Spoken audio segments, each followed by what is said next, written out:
অনুভূতি তো অবশ্যই ভালো থাকার কথাই, কারণ বিপিএল হচ্ছে বাংলাদেশের সবচেয়ে বড় একটা প্ল্যাটফর্ম প্লেয়ারদের জন্য। তো ওই প্ল্যাটফর্মে আমি সুযোগ পাইছি, অবশ্যই অনেক ভালো লাগছে। প্রথমে ড্রাফটে ছিলেন না, মন খারাপ ছিল। তারপর রাজশাহীর দলে 11 লক্ষ টাকায় আপনাকে নিয়েছে। যদি বলি যে আপনার লক্ষ্যটা এখন কি থাকবে বিপিএল এ?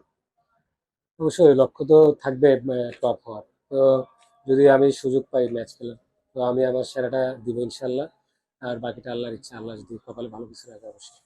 রাজশাহীর দলে মুশফিক, নাজমুল হোসেন শান্ত, মোহাম্মদ নওয়াজদের মতো এক্সপিরিয়েন্স ক্যাম্পেইনার আছে। তাদের কাছ থেকে কি শেখার ট্রাই করবেন, বা তাদের কাছ থেকে কি টিপস নেওয়ার চেষ্টা করবেন আর কি?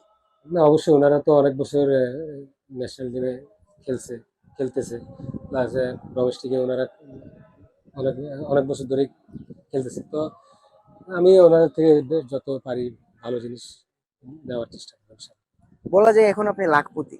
এই টাকাটা দিয়ে আপনি কি স্পেশাল কোনো কিছু করবেন কিনা দর্শকদের উদ্দেশ্যে, যদি সেই বিষয়টা না, বলতেন। আসলে টাকাটা হয়তো বা এটা আমার ব্যক্তিগত বোধ থেকে দিছে। টাকা অবশ্যই জরুরি, কিন্তু আমার কাছে আর এখন টাকাটা ইম্পর্টেন্ট ছিল না।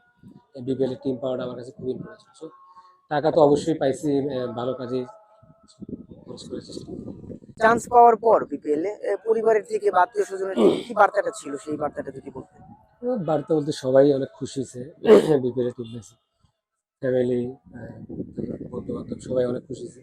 তো সবাই তো চাবে আমি ভালো খেলি। তো normal। তো ওইটাই মানে ভালো খেলার চেষ্টা করবো যদি সুযোগ পাই।